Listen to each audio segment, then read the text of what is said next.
Hi, I'm Dr. Avanti Singh. In over 20 years of practicing both Western medicine and Eastern healing traditions, the most important thing that I've learned is that healing is a journey we take together.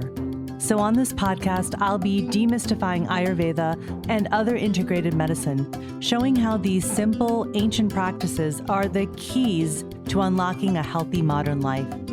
We are all healing catalysts because healing starts within. It starts with you, and it starts right now. This is a Soulfire production. Episode number 55. Hello, my beautiful friends. And if you're new here, welcome. I'm Avanti, and this is the Healing Catalyst podcast, where we talk about Ayurveda, integrative medicine, and integrated practices to help you live a healthy, modern life. I'm so happy that you're here with me. These past few weeks have been a whirlwind with so many podcast interviews with incredible guests, a few really big projects that I can't wait to tell you about in July, but I can't yet, and some personal intentions I had set at the new year that have already manifested. I'm still working out the details on a few things, so I'll share soon. I also want to remind you all that if you love what you're hearing on this podcast, please leave us a 5-star review with a few words about how this show has helped you. And if you do, take a screenshot of your review and DM it to me on Instagram. I'll send you a signed copy of my book, The Health Catalyst, now in its second edition with a new cover and a new foreword from me. You know, reviews are the most important thing that helps more people find this show. So please take just 30 seconds to leave a review. It really, really helps. There's a link in the show notes to make it really easy for you.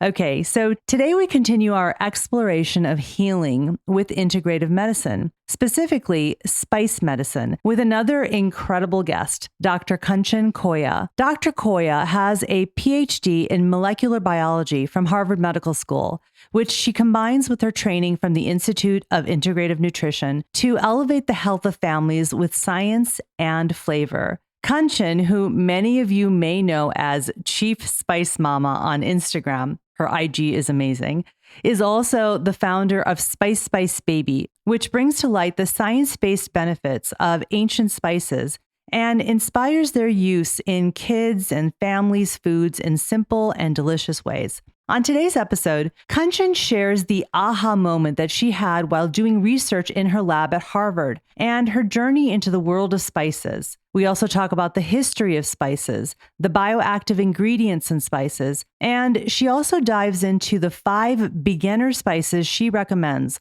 along with the health benefits and how to use them. At the end of the episode, she shares her 3 tips for getting more comfortable with using spices as medicine to support health. Kanchan and I actually met each other in person in New York just a week before we recorded this episode, and we hit it off instantly. What was supposed to be, a glass of wine and maybe an hour turned into a 4-hour dinner with so much talking and sharing and a feeling of deep connection between us, given our South Asian roots and the work we're both doing in the world. I'm so excited to bring you this conversation with Dr. Kanchan Koya about healing with spice medicine. Kanchan, it is so great to have you on my podcast. Thank you so much for doing this with me. I'm super excited. I know you have a busy day today because it's a launch day for you of your new YouTube channel, which we'll get to, but thank you for being here. I appreciate it. Oh, Avanti, thank you so much for having me. I know we only met a week ago, and I feel like I've known you forever, and it's really an honor. I'm so excited to chat. Yeah, I know. It was so much fun. Actually, for the listeners, I was in New York last week. And so I met up with Kanchan. We've been communicating over Instagram, which, I think so many of us have been doing the past 2 years, reaching out to each other, talking to each other, over DM. And then it was just so lovely to meet you in person, give you a big hug, sit and talk with you, have a glass of wine. It's just fun. So yeah, I know. I feel like we've known each other forever as well. So let's just dive in. I obviously knows a lot about your story. We've talked and I've read a lot about you, but it's really interesting. You have a PhD in molecular biology from Harvard, which is so incredibly impressive and no small thing. I mean, that's a tough subject. And now you are regularly featured on BuzzFeed's super popular Tasty Network, where you teach all about spice medicine and how to use spices in your everyday cooking and the medicinal and health benefits. Like, how did that happen? Going from molecular biology, having a doctorate, and now doing the work that you're doing, which is incredible too. So tell us about that. Yeah, wow. Well, thank you so much, for framing it that way. I feel like I'm always reminded of that statement that Steve Jobs made at the famous graduation speech where he said, the dots connect in hindsight. I really feel like that is so true of my life. So where to begin? I grew up in India. I spent the first 18 years there, and I developed an interest in biology and specifically molecular biology at a very young age. In eighth grade, I specifically remember my teacher was amazing, and she was talking about DNA helix structure. And I was just so blown away by the fact that these molecules in our cells contribute to kind of traits that we have and who we become and how we behave, and also diseases that we may or may not get. And I was like, okay, I kind of want to study this, definitely want to pursue this. And, I just took one step after the next with this vision in mind that I never really articulated to anyone, but was quite sort of robust in my heart, in my gut, and found my way one step at a time to Harvard Medical School doing my PhD in molecular biology. So all that made a lot of sense. I don't really know if food fit in. I definitely was a huge foodie. I love to eat. And, growing up in India, as maybe like your family is also of Indian origin, I mean, food is a big part of every family's sort of, I don't know, DNA. Hmm. And we talk about food, we obsess about food, we discuss what we're going to eat at the next meal before we finish the previous meal. And we also have this incredible complexity of tools in our kitchen, predominantly our spice box. So I grew up with all that. I grew up with the ancient wisdom of Ayurveda. My grandmother would make me haldi doodh. We talked about this last week over Hmm. champagne. The Hmm. fact that the haldi doodh we grew up enjoying in India, made by our grandmothers and aunties, was very different from the Very. haldi doodh that you get now, the golden milk lattes at all the fancy cafes. But I grew up with this ancient wisdom. I don't know that I connected the dots yet in my head about sort of molecular biology and science and food and health, but all these things were of interest to me in parallel. And then when I was at my lab at Harvard Medical School studying cancer biology, my lab began to do a screen looking at the effects of certain molecular compounds on cancer cells. And one of the compounds in the screen that I was involved with was curcumin, which is the bioactive compound in turmeric. And I have to say, I vividly remember that moment because I was like, wait, what? Turmeric? Like, my entire family reveres turmeric and Right. thinks it's this cure all for everything. Right. You have a burn wound, you put turmeric on it. You have a sore throat, you gargle with turmeric and sea salt. You drink golden milk. You eat it often. Like, it's considered this panacea when it comes to Ayurveda. And I only learned later on that Ayurveda actually has a term for it called Jayanti, which means that which can cure everything. Hmm. And so I was like, okay, here I am, fast forward to, one of the world's most renowned research institutions, and we're studying turmeric in a Right. screen. Like, what is happening right now? It's amazing, right? Yeah. Yeah, it was really a full circle moment. I had rolled my eyes at a lot of the ancient wisdom as a kid in India. It was too Yep. close to home. I took it for granted. And here I was suddenly being like, okay, there might be something to all this intuitive knowledge that our ancestors had around these incredible natural ingredients. Right. It was a planting of the seed moment for me. I dabbled in some biotech pharma stuff after graduating from my PhD. And then I had another very vivid moment that I remember where I asked myself, what would I want to do if no one cared what I did with my resume, my degree? What does my heart really want to do? What does my soul really want to do? And it was clear to me that it had to be something at the intersection of my foodie obsessions and my science obsession and my health obsession. And so I put it all together, started the blog Spice Spice Baby in 2014, thinking it was going to be a passion project. Right. And it just evolved and grew from there into what is now, this platform, this educational movement, like you said, spice science kind of Yeah. focused. And it's every day is a little bit of a pinch me moment that I actually get to do this and call it work. So I'm so grateful. Yeah, no, I love that. Thank you for sharing that. And so many of the things that you were saying are, really resonate with me because, I too sort of rolled my eyes and kind of just went along with whatever I grew up with. It was just the way we did things. We ate dal chawal, which is dal and rice, and sabzi, which is a vegetable mix, and it had all those spices, haldi and mirchi and zira, and which is cumin, all these different spices that were always put into our food. And we kind of just, I took it for granted. I was like, oh, that's just the way we cook Indian food. And it was sort of the same thing of having these aha moments in my training in medicine of, reading studies and research about the newest data on a different spice or on yoga or meditation and thinking, oh my God, these are things my family they've been doing this for generations. And I was like, oh, yeah, that's a nice practice. It makes my grandfather really chill and very wise. And, but I didn't understand, I didn't connect the dots until much later. And I'm seeing the science and the data. And I'm like, oh my gosh, I totally missed the boat on this. Like I didn't understand it before, and now I do. So I really resonate with that sort of journey that you had of those aha moments of the light bulbs going off of, wow, okay, you know?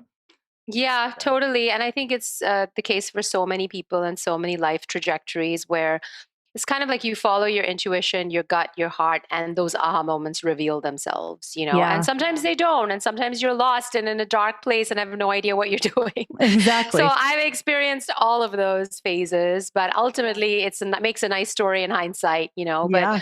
I would say the overarching theme was I definitely found the courage, even when I couldn't, to follow my heart and my gut, and has never led me astray. Yeah, that's amazing. It's very inspirational to sort of say in hindsight of how all the dots connect of all these life experiences. And if you're willing to be open, they will connect in some way. These are skills that we pick up. It's sort of like what I talk to my children who are not children, they're adult children, 24 and 20 about, you're collecting skills, and don't ever think that working in an office filing papers isn't a valuable skill that will somehow come into play later in life in the most strange way that you never expected. I know that's a very simple example, but it's sort of the same thing, right?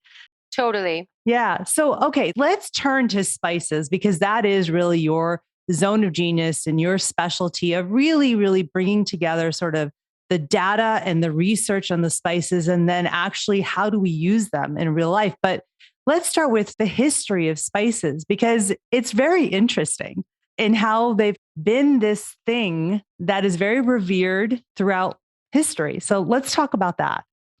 Yeah, absolutely. So, I always tell people when you walk down your grocery store spice aisle and you see your typical like paprika, turmeric, now pretty much you see like every spice or spice blend, especially at a store like Whole Foods, even Trader Joe's, you might literally think nothing of it and think it's no big deal.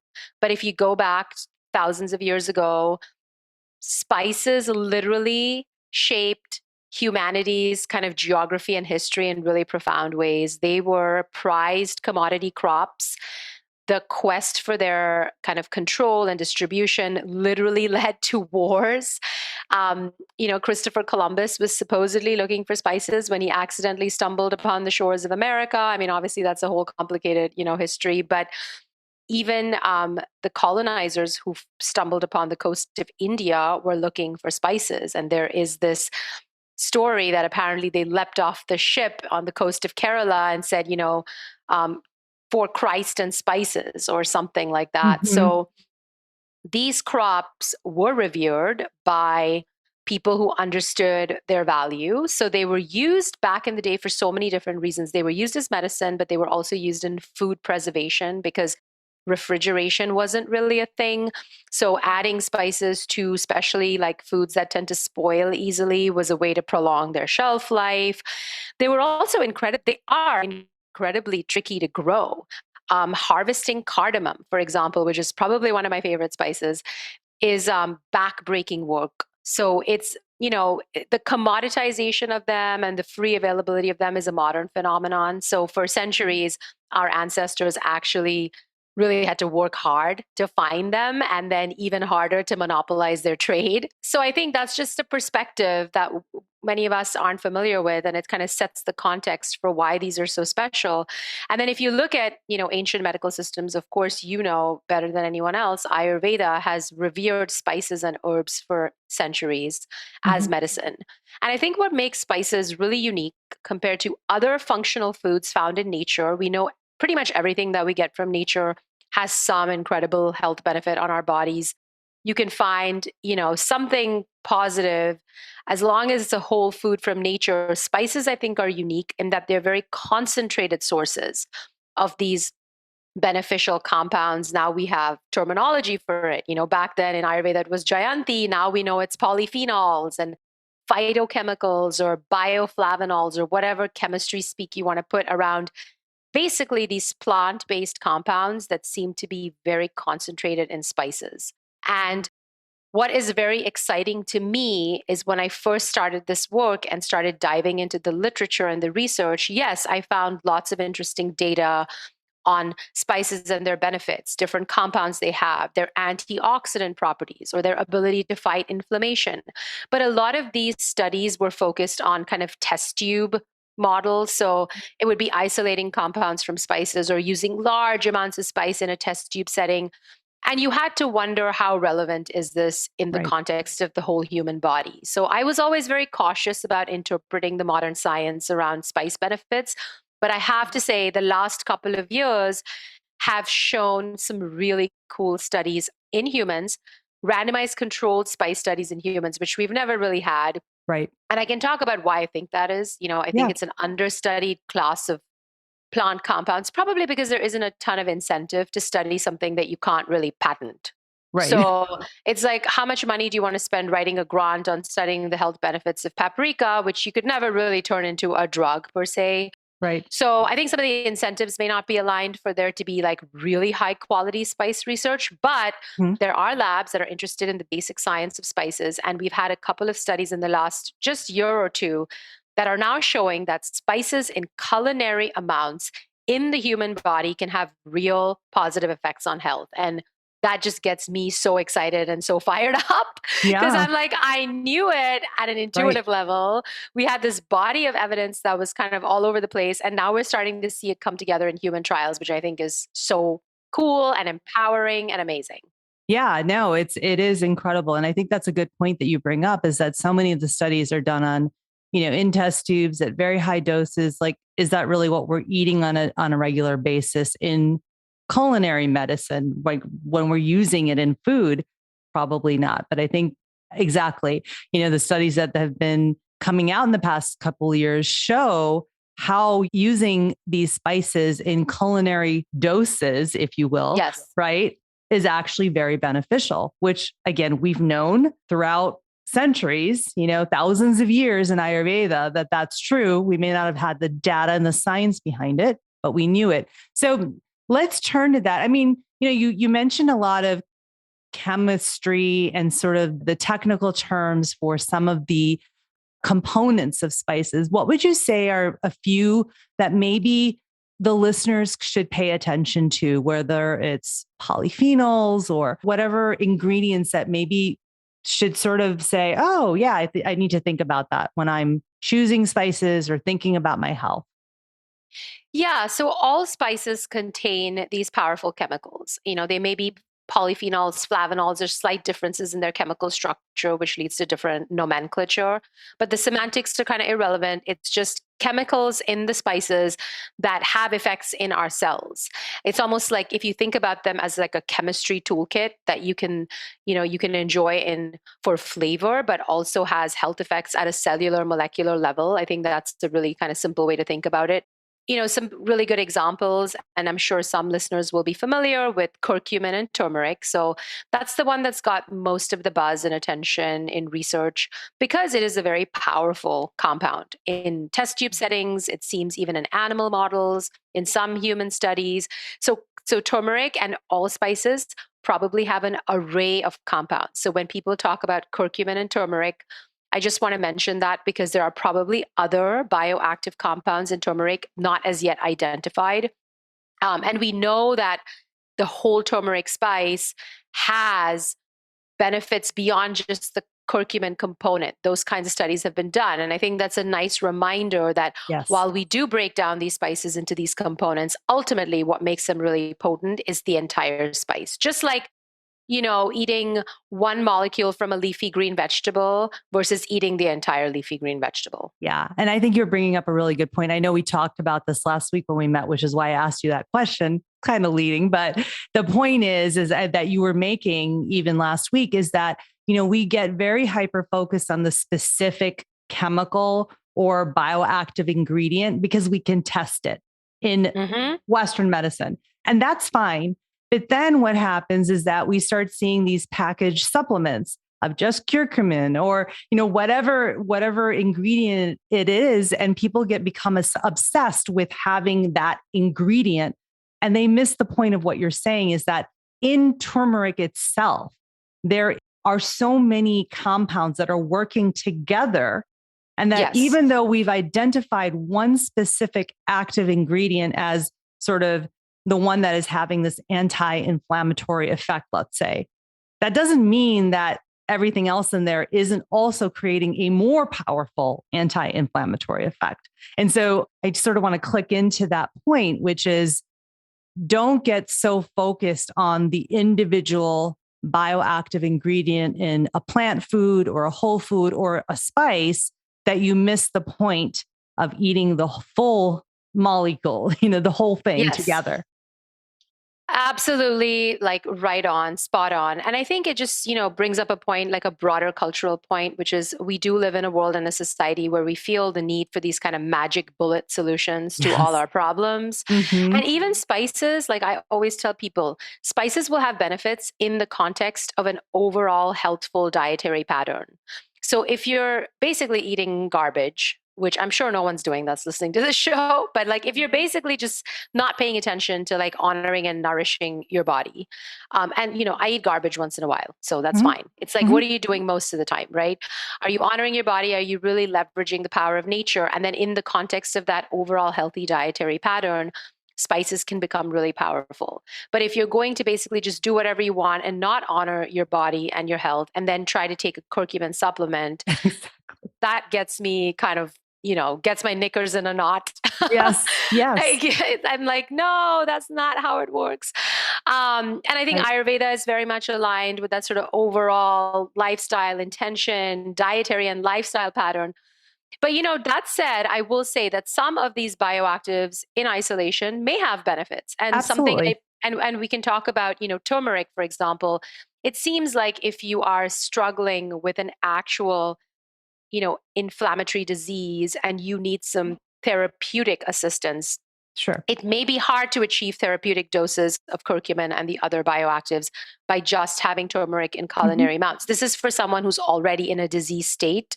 Right. And in that case, there are some interesting data around the benefits of a concentrated curcumin supplement, which you should obviously always check with your doctor, your physician before trying.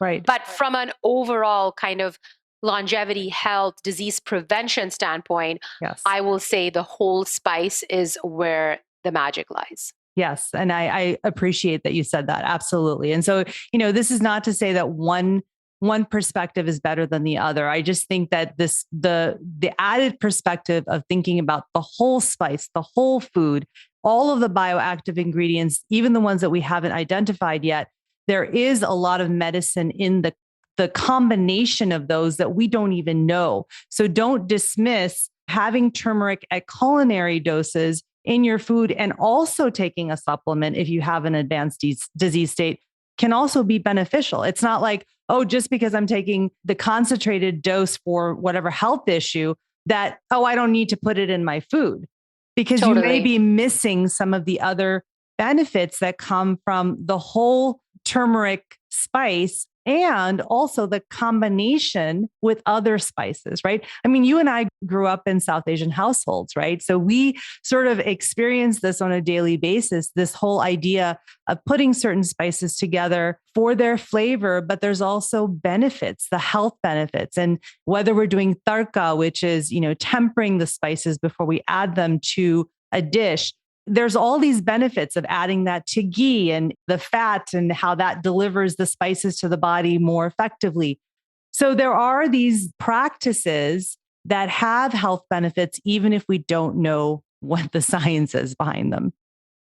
Absolutely. You read my mind. Exactly what I was going to say next was honoring the whole spice versus just the supplement, and then honoring the power of spice combinations and blends. We don't really eat foods in isolation. I mean, most of us don't just eat a potato or a carrot. We might eat a Mhm. carrot with some oil and garlic and cumin or whatever version, your household prepares vegetables in or other foods in. And I'm always fascinated by how our ancestors knew to combine certain things. Was Yes. it just happenstance that they combined, spices into garam masala that now we know has all these like potent spices that have synergistic effects? Like in biology, we say synergy because literally they are acting in synergy in concert to amplify the beneficial effects, Right. like an orchestra, right? Hmm. And so the studies that I was alluding to earlier that are now coming out in humans are all using spice blends. So I think it's a really important point that you brought up. Yes, these individual spices are great, but when you combine them to enhance flavor, you're also getting these synergistic health benefits. And some of the blends in these studies are quite complex. I mean, they have like 10 spices in them, Right. coriander, cumin, turmeric, cardamom, some herbs like dried oregano, rosemary, thyme, ginger. I mean, so take your favorite like set of spices, play around, make a blend, and you're going to get even more benefits than Yeah. enjoying just single spices alone. Yeah, no, I think that's a good point. It brings up something for me that I get asked a lot from people, when we're talking about food as medicine in the context of Ayurveda, which is what I'm teaching. They'll say, well, I don't want to eat Indian food, right? And I don't know the quote Indian spices. And I always say, that's not the point. If you go back in your culture, wherever you came from, your family's ancestry, and you look at the spices that were used in the recipes that your great grandmother used and your grandmother used, right? And maybe your mother is still using, you will see there are spice combinations from every part of the world. It doesn't have to be South Asian spice combinations, right? That is the one that gets focused on when you're talking about yoga and Ayurveda and sort of these exotic sorts of spices that we will focus on. But again, the spice blends of using oregano with black pepper and garlic. I mean, there are health benefits, and that's coming from a different cuisine type. So don't think that you have to be eating Indian food or South Asian food or using those spices that are very typical in South Asian cooking to get a benefit. 300%. One of the biggest missions that I undertook when I first launched Spice Spice Baby was to debunk this myth that you have to eat, I don't like the word, but like ethnic or, Right. some sort of ancestral food from India or Mexico or Thailand, like cultures that have enjoyed spices as an integral part of the cuisine. I wanted to teach people in global kitchens who eat a wide variety of food how to spice up their everyday favorites. You can Mhm. spice up your pancakes and your oatmeal, your popcorn, your lentil soup, your grilled fish, whatever, your sauteed greens. You don't have to eat Indian food or whatever spiced up cuisine every day. In fact, the funny story is I love Indian food and I would eat it 3 times a day because I grew up there. But my husband, who is basically American, he's half Indian, he's like a mutt. He's like, I can eat Indian food maybe twice a week. Like the full on dal chawal sabzi is like a little too much for him on an everyday basis because he didn't grow up eating it. And I get it. Right. So I'm adding spices to everything I make. I challenge myself to add a spice to literally everything, even if it has nothing to do with Indian cuisine. Yeah, I love this. So let's talk about some of your favorite spices and sort of how you go about doing this. Because I know that's what everybody is thinking. It's like, okay, that's great. But now where do I start? So maybe you could tell us maybe 5 or 6 of your favorite spices or spice blends, what's in them, maybe some of the health benefits, and then like how do you use them? I know that's a lot, but let's just run through a couple. Yeah. So I'll share 5 spices that I routinely recommend to the spice beginner. Okay. Having me pick my favorite spices is a whole nother show. That's like too much, Okay. like Yeah. picking a favorite child. But Yeah. So yeah, I mean, I picked these five spices because I think they're incredibly versatile. They're easy to use in all kinds of food, not just Indian or whatever cuisine. And they have health benefits. So number one would be turmeric. I think people don't appreciate the versatility as much as they should. It's so gentle on the palate. It doesn't have an overwhelming flavor. You can add it to literally everything, sweet or savory. And, it really does have some beautiful science backed benefits and more research emerging around that. So that would be number one. And we'll talk a little bit about how to use it, maybe once I've listed the five. Yeah, The sure. second would be cinnamon. I think everyone's familiar with cinnamon. It's the holiday spice. I always challenge people to think beyond desserts and holiday treats when it comes to cinnamon. A lot of cultures use cinnamon in savory dishes. Try adding it to your lentil or meat bolognese. Try adding it to a lentil soup. It's really more versatile than we give it credit for. Important to note with cinnamon is that if you are using it often and in large amounts, you want to try to find the true cinnamon variety, which comes from the island country Sri Lanka. It's also sometimes called Ceylon cinnamon because Sri Lanka is called Ceylon. Hmm. And the reason you want to do that is because regular cinnamon or the cassia variety does have a compound called coumarin, which at high enough doses can cause some liver toxicity. So it's not a big deal if you're eating cinnamon once in a while, but if you're somebody that's like routinely putting like half a teaspoon in your smoothie or your oatmeal, it's worth going out of your way to just go online and find true or Ceylon cinnamon. Okay. So that's number two. Number three would be anything in the chili pepper family. And I know people kind of recoil at this a little bit because one of the biggest misconceptions is that spices are spicy and I don't like spicy food. So how do I eat spices and enjoy their benefits? And that's why I bring up the pepper family because there's a whole array of spices in the chili pepper family, some of which aren't spicy at all. Case in point is paprika, right? So Hmm. paprika comes from the bell pepper, which is the sweet pepper. You can get sweet paprika. Sometimes it's smoked to get smoked paprika. So that would be a way to enjoy some of the benefits of the chili pepper family without the heat. And then if you're like me, you can get to the like hot peppers, whether it's the cayenne or the red chili pepper. The Kashmiri red chili is beautiful. Hmm. It's really vibrant red and it's actually not that spicy. Like that's a whole world to explore, but at least starting with paprika is a nice way to get some of that capsaicin, which is the active compound in the chili pepper family. And there's a cousin in paprika, not really called capsaicin, which has some really beautiful anti-inflammatory benefits and has been shown to interact favorably with the gut microbiome. So third was chili.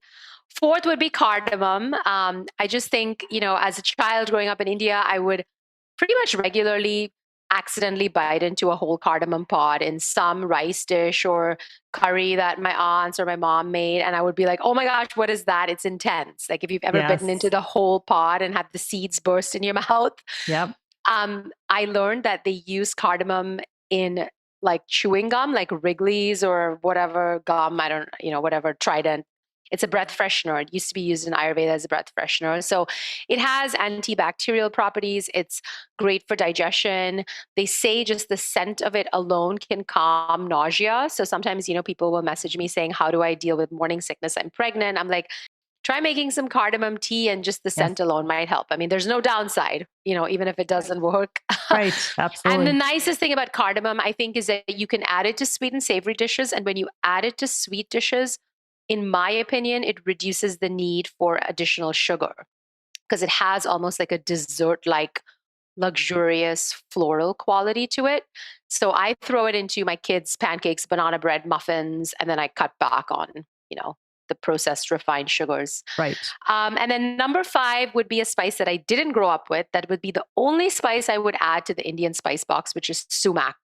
Ooh, So it comes interesting. from it's, oh my gosh, I'm obsessed with it. I eat it straight out of the jar.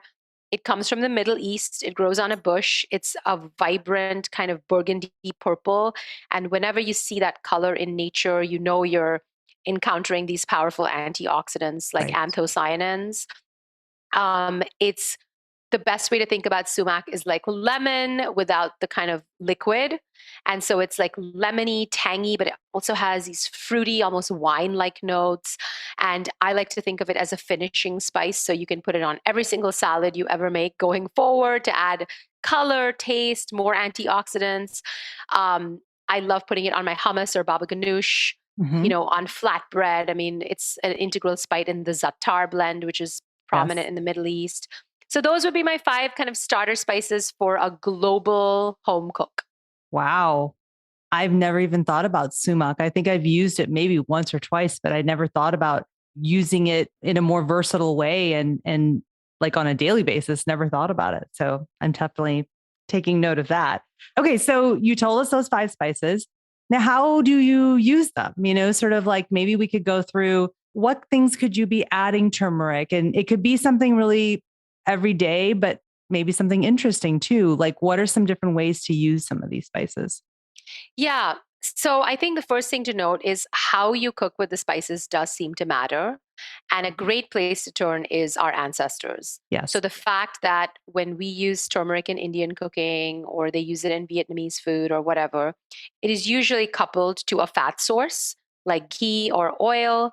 And it turns out that when you bloom the spice, in a fat source with some heat, you actually activate some of these bioactive compounds. Mhm. Curcumin becomes more bioavailable when it's heated in a fat source.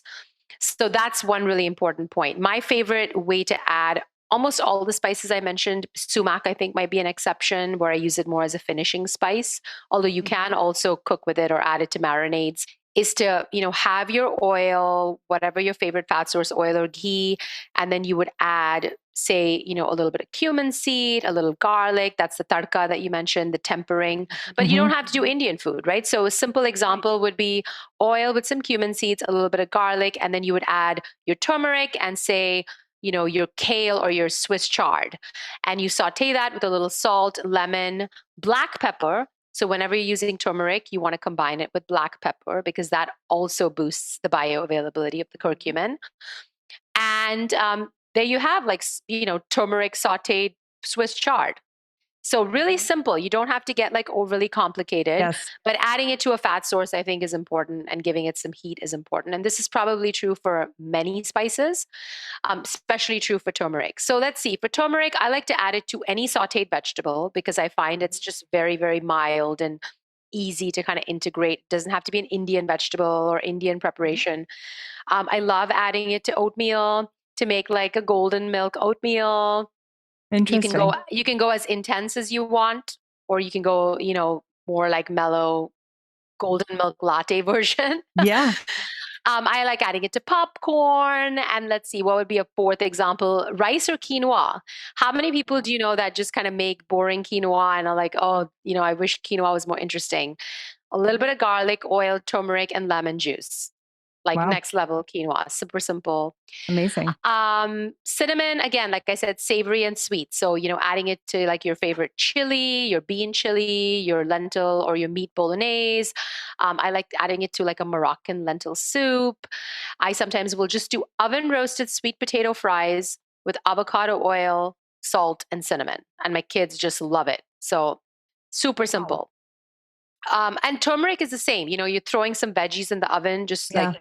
roasting them at 375 with a little bit of avocado oil, turmeric, super easy. Hmm. I've never really thought about cinnamon as something to put into savory, right? I have Hmm. always associated with, and I'm sure many of the people listening associate, like you said, cinnamon as a holiday spice or a breakfast spice, for Yeah. more sweet dishes. So that's a really interesting way to use it in savory dishes. I'm gonna have to try that. Yes. So think about it. Cinnamon is an integral part of garam masala, which is our Hmm. iconic Indian blend, and we use garam masala in a lot of in savory Sure. dishes. So, and then cinnamon is really cool because it has cinnamaldehyde, which is one of the bioactives, and there are interesting studies looking at its ability to balance blood sugar. Yes. We know that most people are running around with probably elevated blood sugar, even if they're not diabetic.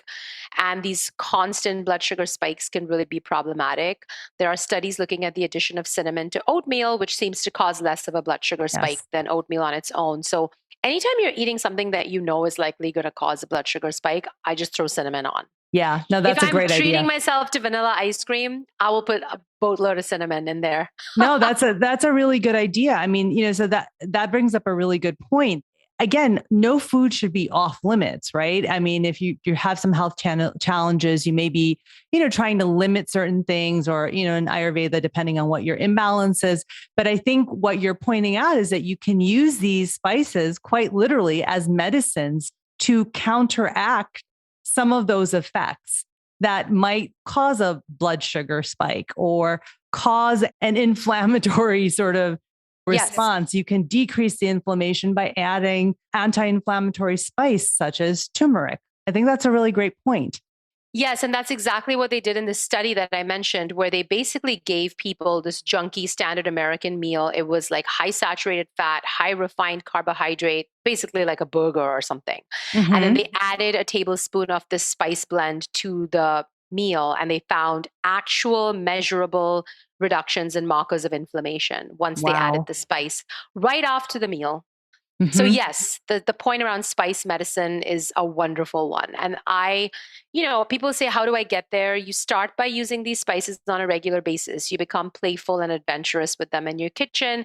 And then as you learn more about their benefits, you start to think about ways to use them as culinary medicine.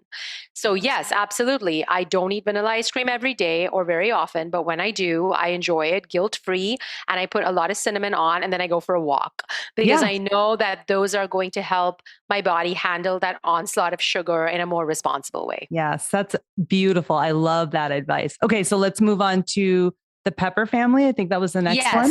So paprika is probably the most versatile. I mean, literally, I can't think of anything you wouldn't put it in that's savory. So if I'm making, again, paprika does do well blooming in the fat source.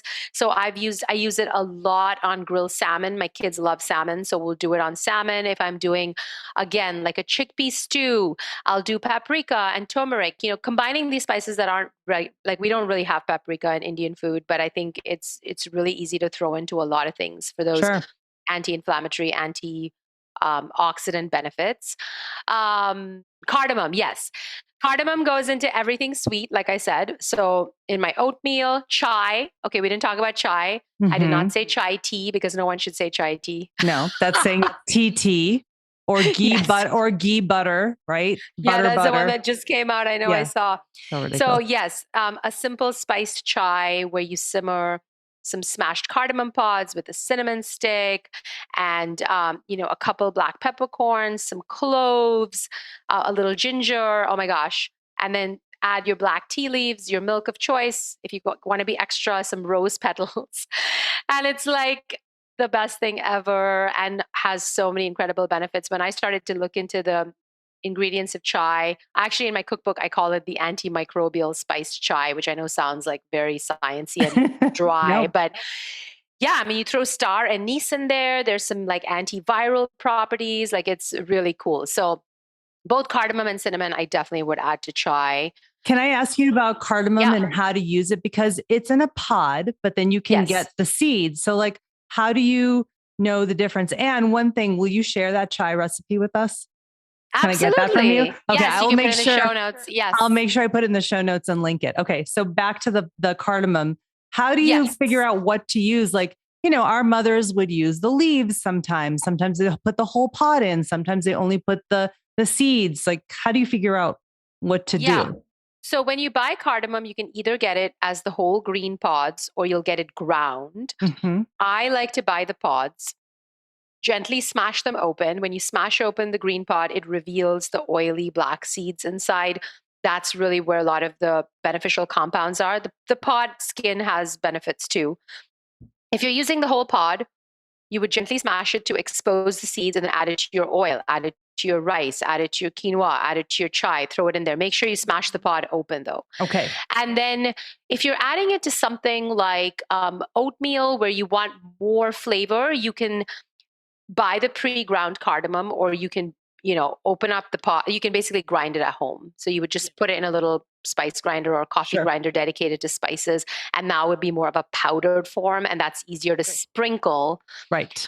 into like, it's like, say you're making nice cream, which is like, freeze your bananas and then just churn them in a blender, add a little pinch of ground cardamom. So So amazing. good. So good. Yeah. Yeah. Thank you. I wanted to make sure the listeners understand how to use it and the idea of smashing, because that's what our moms do. So I just wanted to ask you about that. And any listeners who have young kids, one of my kids' favorite activities was to supervise, of course, give them a little spice mortar and pestle and let them like smash the cardamom pods and then take the seeds out and separate them. And my daughter, when she was 3, would do that for hours. Oh my gosh, that's so funny. Love it. Love it. Okay. So, and then sumac was the last one that you were going to tell us about. So sumac, I think, in traditional Middle Eastern cuisine is often used as a finisher spice, whether it's part of za'atar, which is sprinkled onto flatbread or different salads, or, and then it's often, you'll see, it's that purplish powder that you see on like your hummus or your baba ganoush. Right. And I think the reason they use it as a finishing spice is because it has these antioxidants, and some of these antioxidants actually get not destroyed, but they lose some of their potency with heat. And so I think this brings up this kind of nuanced point. Like we talked about how spices should be heated because that activates some of the polyphenols like curcumin. But then there might be other antioxidants that actually lose some potency with heat. And this again takes me back to my mom and my grandma. If you come from a South Asian household, you'll see we use spices at different points in the dish. Yes. So we'll bloom the spice. Say we're doing cumin, coriander, chili, the typical trifecta, going into some sort of like dal or lentil or vegetable dish. And you'll often see the chef or your mom sprinkling at the end of the food fresh cilantro with a little bit cumin powder and chili powder. They're like layering the dish. Yes. It adds a lot of like cool flavor complexity, but I think it's also a great way to make sure that you're getting all the benefits of the spice, some of which may be destroyed by cooking, some of which may be activated by cooking, by using it in different forms. Right. No, and that's a great point because, we will use the same spices, the coriander, cumin, and pepper, and even turmeric, and bloom it in the oil, cook the vegetables, and then, like you were saying, finish with many of those same spices on the top. Yes. Which is a great point. So it's almost like you can double up, in that way, right? For the different effects. Yes. So sumac I would use as a finishing spice, but I have used it in the past, like sprinkled on salmon, baked at 350. If you're doing tofu steaks, anytime you want to add, just think of it like anytime you would add lime or lemon juice to brighten up a dish, you can use sumac. Okay. Amazing. Have you ever used it for something sweet? No, but I can imagine it being really nice, like on key lime pie or something, somewhere where you want to enhance the already present kind of citrus notes. Yeah. Amazing. Okay. That's amazing. Okay. So one other question for you. So you kind of alluded to this already, but if you had maybe 2 or 3 tips to give, our listeners as to how they could start using spices, what would you say to them? Yes. So the number one tip I would give listeners is you're already using one spice every single day, and that's black pepper. Black pepper is a spice. We put it on everything. Many people will just do salt and pepper before they've even tried their food because they feel like they want to add a little bit of extra flavor. So start thinking about all spices the way you do about pepper, about routine use, about challenging yourself to add them to your everyday favorites. So my first tip is use spices routinely and don't try to cook a completely different kind of cuisine. Take the cuisine you already enjoy, the foods that are already your favorites, and think about creative ways of spicing them up with even these 5 starter spices. Sure. The second is don't relegate the spice to the back of your spice cupboard or your pantry. I think when you can see something, you're going to use it more often. So the same place where you keep your most common flavor enhancers or condiments is where the spices should be. Ideally, spices should be stored away from heat and light in airtight containers to preserve them longer. But have them somewhere close by. So you're like, oh, just the way like a painter would think about his or her collection of paints and brushes, spices should be part of your kind of paint brush collection for cooking. And Yes. they shouldn't be just used in that one ottolenghi recipe. Yeah. Yeah. And that's like the spice boxes or the spice dabba that our mothers use. They have those Exactly. 5 or 6 spices in this, metal dabba with little bowls inside it and little spoons that sits close to where they're cooking. And those are added to lots of dishes for that reason. It's sort of the same thing. Exactly. And then the third tip is, if you're unsure, add less and build up. You can always, it's like makeup. You can like build up throughout the cooking process. So you could start by adding what you think is a little bit of cumin or coriander. You can taste your dish and be like, oh, I think it could use a little bit more complexity, and then add some more. Add some as a finishing spice. So don't feel limited by rules. I think when it comes to spices, there really are no rules. I mean, as Mhm. we've discussed, like adding sumac to key lime pie, I mean, that Right. sounds weird, but it would probably be delicious. Yeah. So it's really hard. Like, I just like, break the rules, get adventurous, get creative. The worst case, your dish is not, I mean, it's unlikely that you're going to completely ruin a dish with a spice, but you may learn something about how you want to cook it the next time. Yeah. Yeah. No, those are great tips. Very, very helpful. Okay. So I have one last question for you. What do you think the future is for spice medicine? You're in this field, you're one of the leading voices, you have a lot of influence being connected to BuzzFeed, and the work that you're doing is just amazing. I love your videos. And all of you who are listening, you should follow Kanchan on Instagram and her new YouTube channel. We'll link everything in the show notes because she just has such beautiful ways of explaining these different spices and how to use them. Her videos are adorable. They're funny and they're really, really good. And I always learn something from you. But where do you think this is going? Yeah, I mean, I would love for us as a culture to be able to tap into that intuition and wisdom that our grandmothers, our great grandmothers, our ancestors had about how to leverage the power of nature and food as medicine daily in our lives in our kitchen. So instead of waiting until something goes wrong, waiting to be ill, waiting for a disease state, Mm. recognize the power of not just spices, but like spices I see as this kind of gateway into the world of food as medicine because they are so potent and we have interesting research around them. But leveraging the power of nature and food as medicine daily and just having that confidence in Mhm. your kitchen that, yeah, you can do this, you can add it, it can be fun, creative, tasty, and so health enhancing and healing. And like trusting your own expertise as a home cook. I would love for every home cook to be just adding these ingredients, regularly, joyfully, intelligently, intuitively on a daily basis. And I really do feel like if we did that, we would have less of a disease burden as a society. And that would be so amazing. Yeah, no, I love that. And that makes me so hopeful because, that's part of the work that I'm doing too, is really helping people learn how to take their health back into their own hands. So that's exactly what Hmm. you're speaking to, is that these small things that we can do, cooking every day with a new spice or a different spice, getting creative, we're taking our health back into our own hands using these things that come from nature that are so powerful and so healing. And so this feels like a really good place for us to end our time together. Although I'd love to keep talking to you and I could to you for hours. If I offer up the phrase to catalyze healing, what comes up for you? Get reconnected with nature and each other. I think Mm. I'm reminded of like the redwood trees and their lateral roots and how Mm. they're so interconnected. And whether we realize it or not, energetically, we're like Einstein said, like it's vibration, it's quantum physics, we're interconnected anyway.